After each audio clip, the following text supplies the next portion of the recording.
Very good morning to all. I am Sudeshna from Premchand Memorial Public School and welcome to the 7th class. Students, today is computer class and we will continue your chapter number 2, which is formulas and functions in Excel. Okay, so you just listen carefully and try to understand. So let's start today's class. Today we will continue from types of references. Okay, I'm sure everyone knows what is references. References means cell और range of cells. ठीक है, जब हम किसी फॉर्मूले में cell की range लिखते हैं या सिर्फ एक सेल लिखते हैं, उसका नेम जो हम लिखते हैं that is known as references. Okay, तो अब हम के टाइप्स के बारे में पढ़ेंगे. First is relative references. A relative cell reference in a formula is based on the relative position of the cell that contains the formula and the referenced cell. अब जो स्टूडेंट्स रिलेटिव सेल होता है, एक relative cell reference फॉर्मूले में वो किस पर बेस्ड होता है, उसके रिलेटिव पोजीशन पर बेस्ड होता है. ठीक है, उस सेल के रिलेटिव पोजीशन पर बेस्ड होता है फॉर्मूले में. If the position of the formula change to another cell the reference also change. And अगर वो फॉर्मूला अपनी पोजीशन चेंज करे, ठीक है, मीन्स अगर उसको दूसरे सेल, एक सेल से दूसरे सेल में लेकर आते हैं, कॉपी पेस्ट कर देते हैं, ड्रैग करके लेकर आते हैं, तो उसके जो रेफरेंसेस है, उसके जो रिलेटिव रेफरेंसेस है, वो क्या होगा, वो भी चेंज हो जाएगा. इफ़ यू कॉपी और फिल द फॉर्मूला अक्रॉस रोज और down columns the reference automatically adjust. तो यही बात कही गई है स्टूडेंट्स, या तो हम उसे कॉपी कर लें, ठीक है, या उसे हम ड्रैग करके लिए आए, या तो सीधा या रोज में उसे ड्रैग करें. ठीक है, या हम ऐसे करके ड्रैग कर लें या ऐसे करके ड्रैग कर लें, तो जो फॉर्मूला दूसरे सेल्स में आएगा, अदर सेल्स में आएगा, तो उसकी जो रेंज होगी वो अपने आप ही चेंज हो जाएगी, वो अपने आप एडजस्ट हो जाती है, उसका नेम भी चेंज हो जाएगा. By default new formulas use relative references. और उसके बाद क्या हो जाएगा, वो अपने आप न्यू फार्मूले बन जाएंगे. ठीक है, अगर हम किसी और में ड्रैग करते हैं तो उसके कॉलम नेम तो चेंज होंगे, तो वो क्या होगा, न्यू फार्मूला अपने आप बन जाते हैं. Let us study an example to understand it. किसी एक एग्जाम्पल लेते हैं इन सबको समझने के लिए. Suppose you have typed a formula to add values from B2 to B12 and display the answer in B13. अब देखो स्टूडेंट्स, हमें क्या ऐड करना है, B2 से लेके B12 तक हमें ऐड करना है, और जो आंसर आएगा वो कहाँ आना चाहिए, B13 में आना चाहिए. ठीक है, हमने ऐसा एक फॉर्मूला टाइप किया है. Now you want to add the values from C2 to C12 and display the result in C13 and so on for D and E columns. And students, अब हमने B का कर लिया, और अब किसका करना चाहते हैं हम, अब हम करना चाहते हैं C का भी. ठीक है, पहले हमने B2 से लेके B12 तक करा था, हमें C2 से लेके C12 का भी करना है. तो क्या करेंगे, और इसी प्रकार हमें D और E का भी करना है, सभी का ऐसे ही टोटल निकालना है. So you can simply use the copy and paste commands to add the relative references. Okay, तो हम क्या कर सकते हैं, हम direct copy and paste command use कर सकते हैं. जो फॉर्मूला आपने यहाँ पर लिखा है उसे कॉपी करके यहाँ कर दो, यहाँ पर पेस्ट कर दो. ठीक है, तो क्या होगा, ये जो उसके जो नंबर होंगे फॉर्मूलाज के, वो बाय डिफ़ॉल्ट चेंज हो जाएंगे, आपको दोबारा लिखने की ज़रूरत नहीं है. ठीक है, लेट्स सी हाउ, अब देखते हैं कैसे।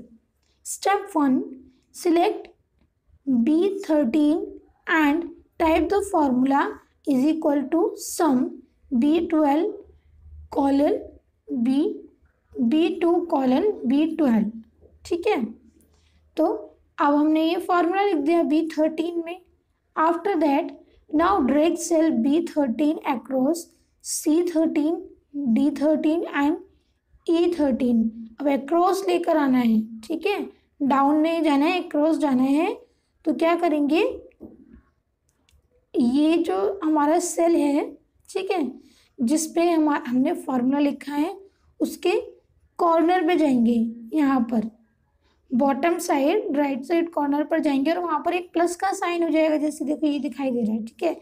फिर उसको पकड़ के ऐसे क्रॉस उसे ड्रैग कर देंगे तो हमारा क्या होगा, जो फॉर्मूला हमारा एक सेल में है वो दूसरे में भी हो जाएगा। और simply we can do copy और पेस्ट, ठीक है, हम कॉपी पेस्ट भी कर सकते हैं। So this is the relative reference, जिसके अंदर हमारे फॉर्मूले दूसरे सेल में लिखें या ड्रैग करें या कॉपी पेस्ट करें तो वो अपने आप एडजस्ट हो जाती है उनकी values. Absolute references, absolute references क्या होते हैं स्टूडेंट्स? एब्सोल्यूट मीन्स पूर्ण, राइट, जो अपने आप में कंप्लीट होता है। Okay, we put a dollar sign before the column letter and before the row number to make a reference absolute.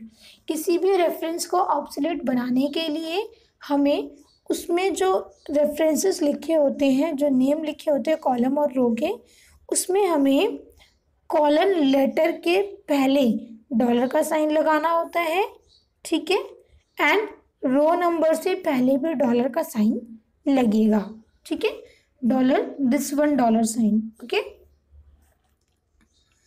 An absolute cell reference in a formula such as $A$1 always refer to a cell in a specific location।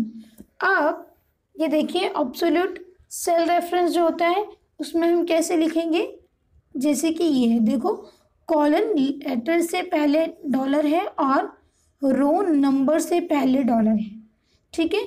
जब हम ऐसे लिखते हैं तो ये क्या होता है, एक स्पेसिफिक लोकेशन बताता है, ठीक है, स्पेसिफिक लोकेशन हो जाती है। अगर हम इसको कॉपी करेंगे तो ये दूसरी जगह अपने आप एडजस्ट नहीं होगा, उसकी वैल्यूज़ को नहीं लेगा, ये सिर्फ एक ही सेल के लिए होता है, ठीक है।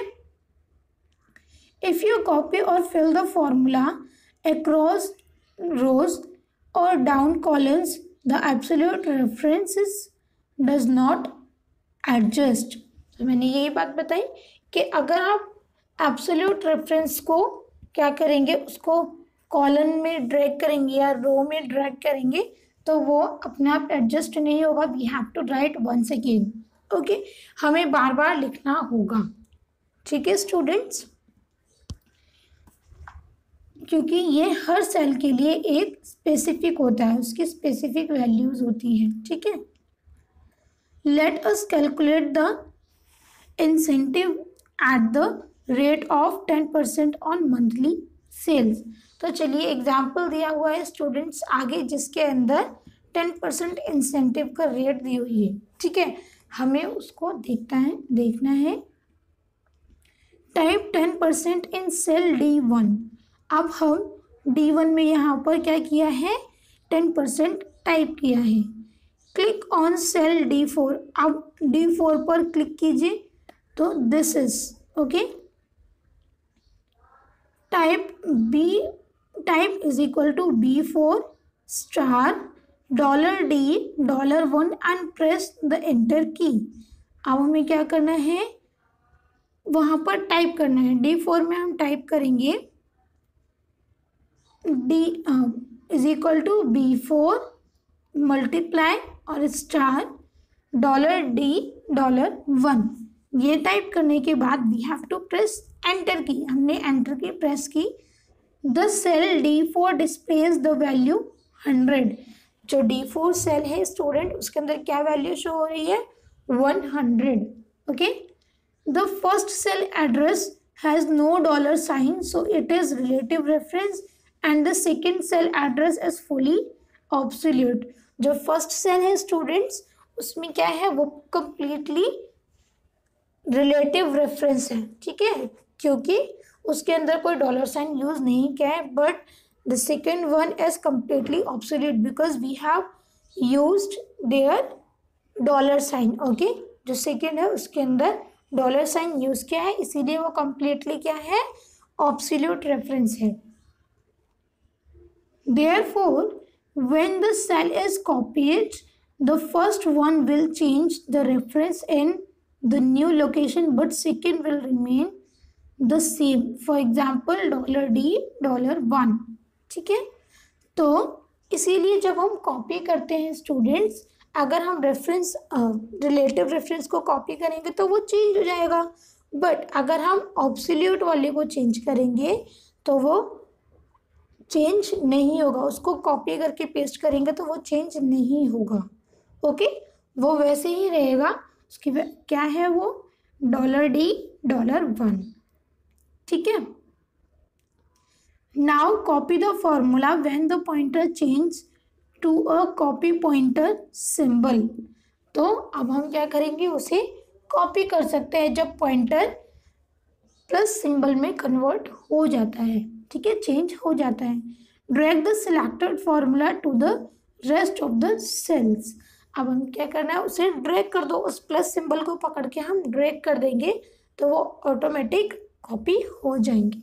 Okay, now mixed references. Mixed मतलब मिला जुला. ठीक है, a mixed reference has either an absolute column and relative row और absolute row and relative column. जो मिक्स्ड रेफरेंसेस है स्टूडेंट, या तो उसके अंदर ऑब्सोल्यूट कॉलम और रिलेटिव रो होगी या ऑब्सोल्यूट रो और रिलेटिव कॉलम होगा. ठीक है, एक चीज रिलेटिव होगी और एक चीज ऑब्सोल्यूट होगी. ठीक है, तो इन दोनों का मिक्स कर देते हैं तो वो हमारा क्या बन जाता है, mixed references. Okay, we put a dollar sign before the column letter और before the row number whatever we want to make obsolete. और हम डॉलर साइन पुट करेंगे बिफोर या तो कॉलन लेटर या रो नंबर से पहले, जिसको भी हम किसी भी एक चीज को हम ऑब्सोल्यूट बनाना चाहते हैं उसी के आगे हम डॉलर साइन पुट करेंगे. N example of absolute column reference is $A1 और $B1. ठीक है, ऑब्सोल्यूट कॉलम रेफरेंस का एग्जाम्पल क्या है, $A1 और $B1. कैसे, क्योंकि हमें कॉलन को ऑब्सोल्यूट बनाया है सिर्फ, तो हम कॉलन लेटर से पहले डॉलर का साइन लगाएंगे. ठीक है, dollar sign this one is put before the column letter. Dollar sign किससे पहले पुट किया गया है, डॉलर लेटर से पहले. An example of absolute row reference is $1.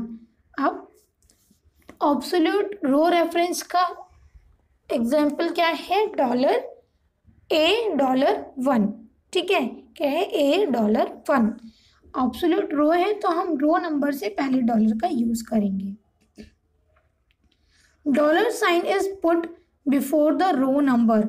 Dollar sign कहाँ पुट किया गया है, रो नंबर से पहले. ठीक है, when you copy a formula, Excel automatically adjust the cell reference for each new cell the formula is copied to. तो और जब हम इसे कॉपी करके पेस्ट करेंगे तो क्या होगा, वो ऑटोमेटिकली अपने आप एडजस्ट कर लेगा. ठीक है, अदर सेल में चेंज हो जाएगा उसकी वैल्यूज के साथ.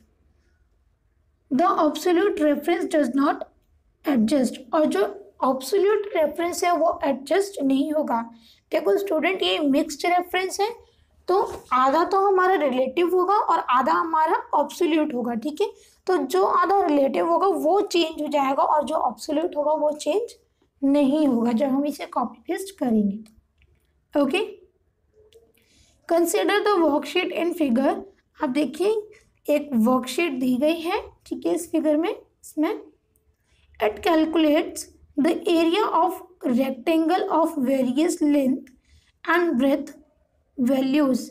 अब एक एरिया है, रेक्टेंगल एरिया है, उसमें क्या है, उसकी लंबाई और चौड़ाई की वैल्यूज दी गई हैं, ठीक है, उसको कैलकुलेट किया गया है।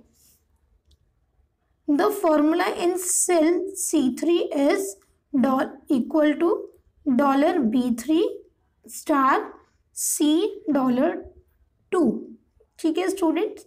अब C3, ये C3 है, यहाँ पर क्या दिया है फॉर्मूला, यहाँ पर लिखा है is equal to $B3 star $C2, ठीक है।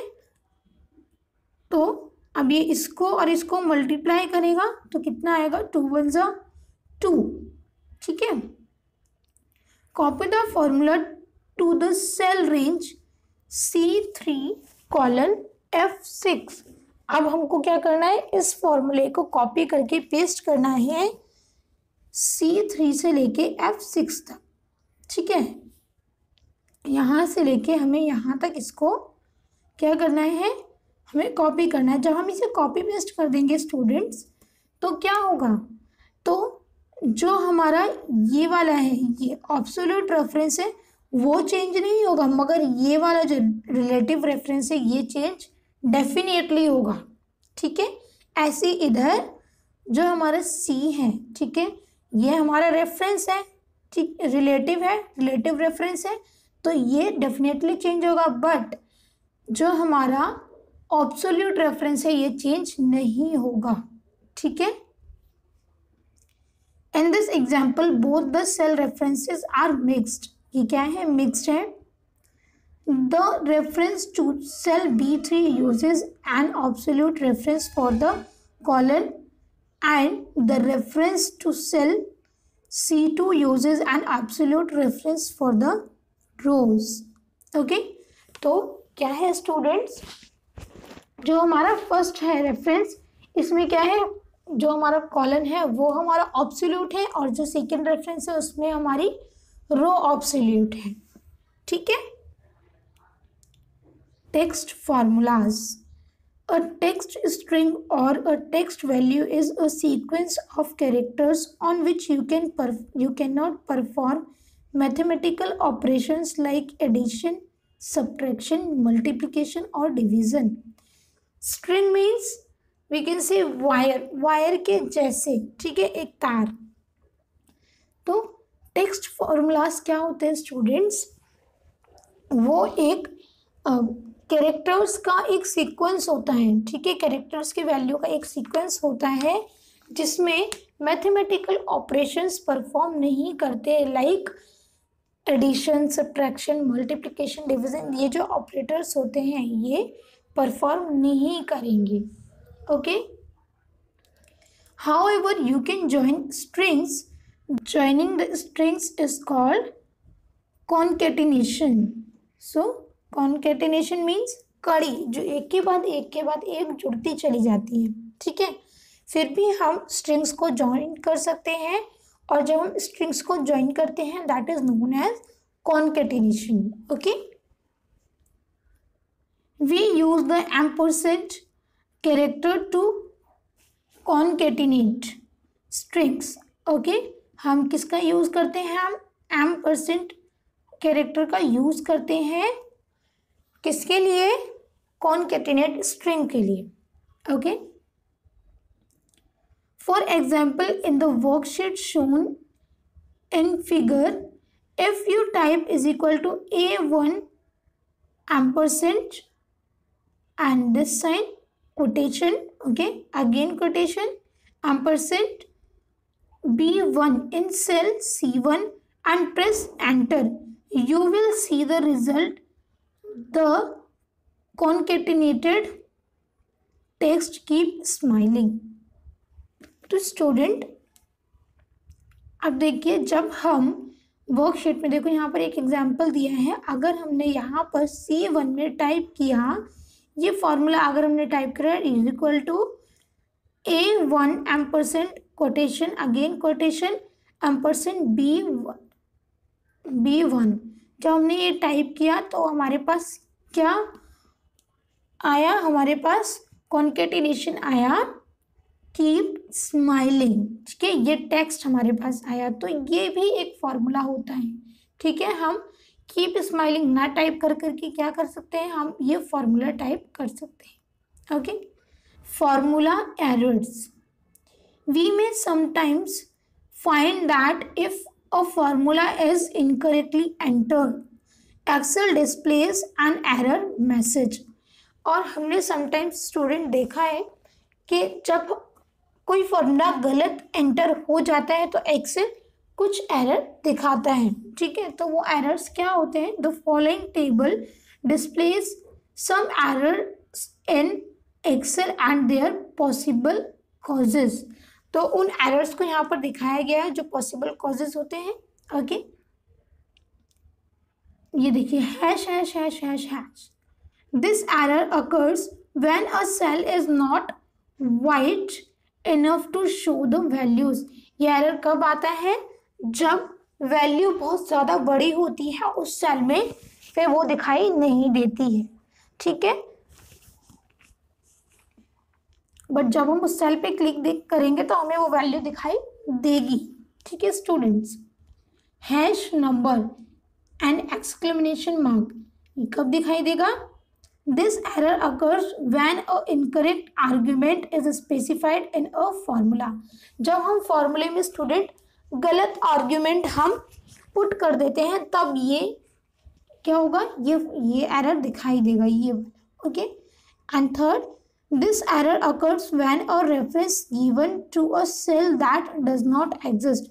जो हमने रेफरेंस दिया है फॉर्मूले में जो वो एग्जिस्ट नहीं होता है। ठीक है, जो वो वैल्यू उसके अंदर दी ही नहीं है तो वो कहाँ से उसको कैलकुलेट करेगा। ठीक है, जब हमारे जो वैल्यू है वो एग्जिस्ट नहीं होती है।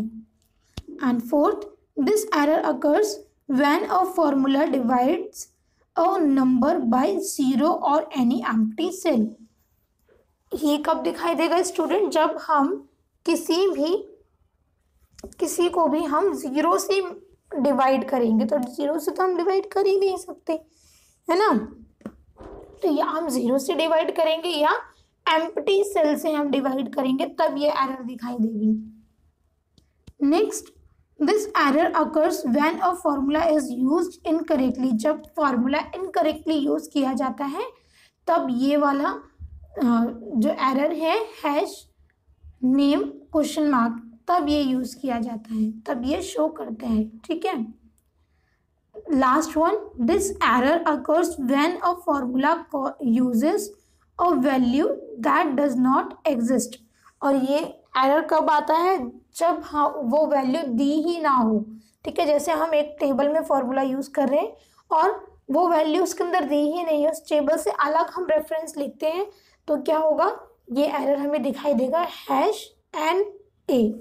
ठीक है, now functions in Excel. In Excel functions are defined as built in formulas that are used to perform calculation or to return information about your spreadsheet data। तो स्टूडेंट्स, एक्सेल में functions वो चीज़ है जो पहले से ही बनाए गए होते हैं। ठीक है, पहले से ही बनाए गए फॉर्मूलाज हैं जिनका यूज़ कैलकुलेशन के लिए किया जाता है या स्प्रेडशीट के बारे में कोई इंफॉर्मेशन दोबारा से हमें रिटर्न करने के लिए किया जाता है। Okay, these functions are organised into categories such as text, logical and math to help you to locate the function you need from the Excel menu. और स्टूडेंट्स, ये जो फंक्शंस हैं ये ऑर्गेनाइज किए जाते हैं कैटेगरीज में। ठीक है, जैसे टेक्स्ट, लॉजिकल एंड मैथ। ठीक है, इनमें कैटेगराइज किए जाते हैं जिससे हमें हेल्प मिलती है। ठीक है, और हम इनका यूज़ कहाँ करते हैं, इनकी ज़रूरत हमें अपने एक्सेल शीट में पड़ती है और हम इनको ज़रूरत के हिसाब से अपने एक्सेल मेन्यू से ले सकते हैं, ठीक है। Instead of adding the cell values using the plus operator you can use the sum function available in Excel. और स्टूडेंट जब हमें वैल्यूज ऐड करनी हो तो हम प्लस साइन के बदले हम क्या यूज कर सकते हैं, SUM फंक्शन, ठीक है। सम फंक्शन भी हम अपने एक्सेल में यूज कर सकते हैं, ये अवेलेबल होता है। When you need to use a function you have to specify the values that the function will use. And students जब हमें किसी फंक्शन की ज़रूरत होती है, ठीक है, कोई भी स्पेसिफिक वैल्यू को कैलकुलेट करने के लिए, यूज़ करने के लिए, तब हम क्या करेंगे, इन फंक्शंस का यूज़ कर सकते हैं। These values are called arguments of the function। और ये जो वैल्यूज होंगे स्टूडेंट्स ये क्या कहलाएंगी, ये आर्ग्यूमेंट्स कहलाएंगे फंक्शंस की, ठीक है। Functions always being with an equal sign followed by the function name which is followed by the arguments। और स्टूडेंट्स जो हमारा फंक्शन है वो किस साइन से स्टार्ट होता है, वो हमेशा इक्वल साइन से स्टार्ट होता है, ठीक है, जिसे आर्ग्यूमेंट फॉलो करते हैं। Arguments are always enclosed in parenthesis. So जो आर्ग्यूमेंट्स होते हैं स्टूडेंट्स वो क्या है, वो हमेशा कोष्ठक में होते हैं, कोष्ठक we can say brackets, right, brackets में होते हैं, ठीक है।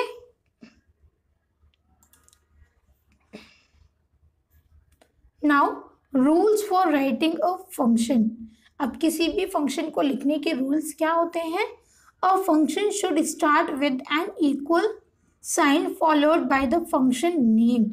अब कोई भी फंक्शन हम स्टार्ट करेंगे वो किससे होगा, वो इक्वल साइन से स्टार्ट होगा, ठीक है, और फंक्शन नेम भी उसको फॉलो करना है। A function name can be written in upper case और लोअर केस। और जो फंक्शन है उसे हम upper case means capital letter और lower case means small letter में भी हम लिख सकते हैं।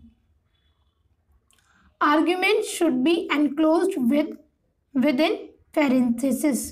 तो जो आर्ग्यूमेंट्स हैं वो हमेशा बंद हो जाने चाहिए, उनके साथ लगे होने चाहिए क्या, parenthesis means brackets, right, brackets हमेशा लगे होने चाहिए।